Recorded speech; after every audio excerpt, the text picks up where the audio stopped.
Hi കൂട്ടുകാരെ, hi praise Lord. ഇവിടെ നോക്കൂ, ആളുടെ കയ്യിലൊരു പാത്രം കണ്ടോ? ഈ പാത്രം മൗനമായിട്ട് പറയുന്നൊരു കാര്യമുണ്ട്. എന്താണെന്നോ? എന്നെ ഉപയോഗിക്കൂന്ന. അങ്ങനെയെങ്കിൽ നമുക്ക് ഈ പാത്രം ഉപയോഗിക്കണ്ടേ?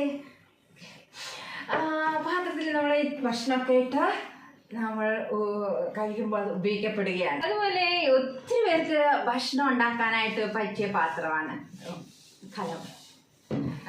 അതുപോലെ ഒരു മൺപാത്രമാണിത്. നല്ല മീൻ കറിയൊക്കെ ഉണ്ടാക്കാൻ പറ്റുക, വേസ്റ്റ് ഇടാൻ ഉപയോഗിക്കുന്ന ഒരു പാത്രമാണിത്. ഈ ജഗ് നിറയെ കുടികളാണ് ഈ പാത്രങ്ങൾ നമ്മൾ ഉപയോഗിച്ച്. പണ്ട് നെല്ല് പുഴുങ്ങിയിരുന്ന ഒരു കുട്ടകം കാണാം. ഈ നെല്ല് പുഴുങ്ങിയിരുന്നത് ഈ ഇരുമ്പ് കുട്ടകത്തിനകത്ത് വെച്ചാണ്. ഇങ്ങനെ പാത്രങ്ങൾ കാര്യത്തിനും ഹീനകാര്യത്തിനെല്ലാം ഉപയോഗിക്കുന്ന പാത്രങ്ങൾ നമ്മുടെ ഭവനങ്ങളിലുണ്ട്. എന്നാൽ ദൈവത്തിന്റെ വചനം പറയുന്നു, കോപപാത്രങ്ങളായ നമ്മെ കരുണാപാത്രങ്ങളാക്കി തീർത്തു. കർത്താവിൻ്റെ സ്നേഹത്തിൽ കർത്താവ് നമ്മൾ വീണ്ടെടുത്തത് കൊണ്ട് നമ്മൾ കർത്താവ് മാനപാത്രമായിട്ട് നമ്മളെ ആക്കി വെച്ചിരിക്കുന്നത്.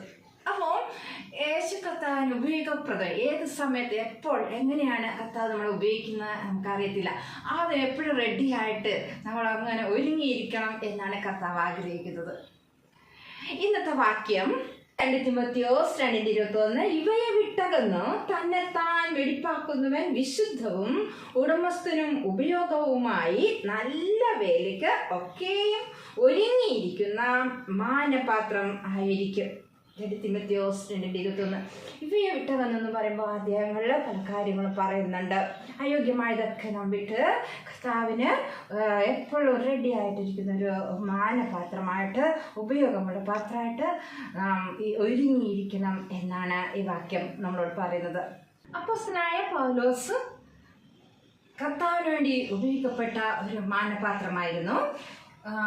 താൻ ശീതനിമിത്തം, അതുപോലെ പട്ടിണി, പരിതാപം, അതുപോലെ ഉറക്കിളപ്പ്, കാട്ടിലാപത്ത്, കടലിലാപത്ത്, ഇങ്ങനെ എന്ന് വേണ്ട കർത്താവിന് വേണ്ടി എന്ത് സഹിക്കാൻ അദ്ദേഹം സന്തോഷത്തോടെ തയ്യാറാകുമായിരുന്നു.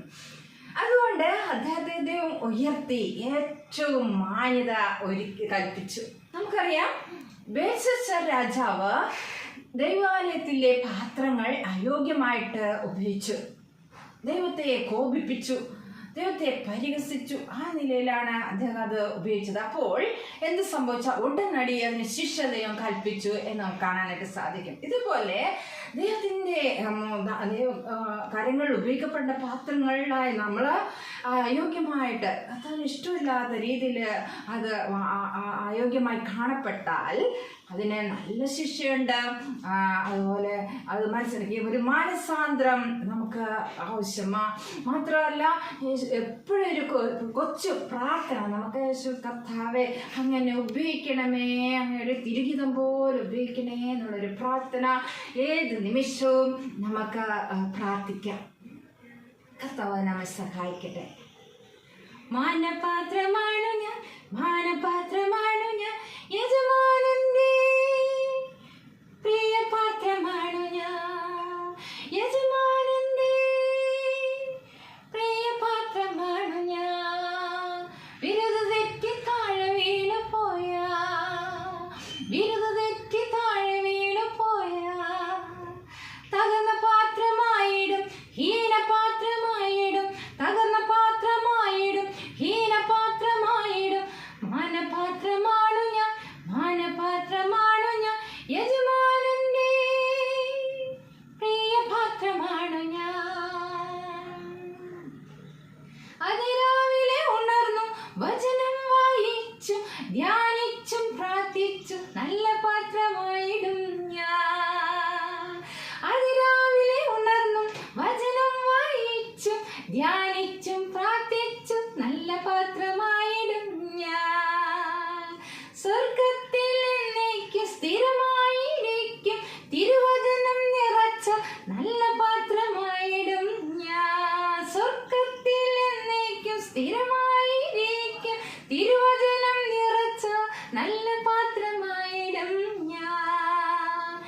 മാനപാത്രമാണ് ഞാൻ, മാനപാത്രമാണ് ഞാൻ, യജമാനന്റെ പ്രിയപാത്രമാണ് ഞാൻ. നാശയോഗ്യമായിരുന്ന കോപപാത്രമായ എന്നെ കരുണ നിറഞ്ഞ കർത്തൻ കരുണാപാത്രമാക്കി. നാശയോഗ്യമായിരുന്ന കോപപാത്രമായ എന്നെ കരുണ നിറഞ്ഞ കർത്തൻ കരുണാപാത്രമാക്കി. സ്വർഗത്തിൽ എന്നേക്കും എഴുതിയ ഭാഗ്യപദവി ഓർത്ത് ഞാൻ നമിച്ചിടുന്നേ. സ്വർഗത്തിൽ എന്നേക്കും എൻ പേരെഴുതിയ ഭാഗ്യപദവി ഓർത്ത് ഞാൻ നമിച്ചിടുന്നേ. മാനപാത്രമാണ് ഞാൻ, മാനപാത്രമാണ് ഞാൻ, യജമാനന്റെ പ്രിയപാത്രമാണ് ഞാൻ. യജമാനന്റെ പ്രിയപാത്രമാണ് ഞാൻ, പ്രിയപാത്രമാണ് ഞാൻ. ഗോഡ്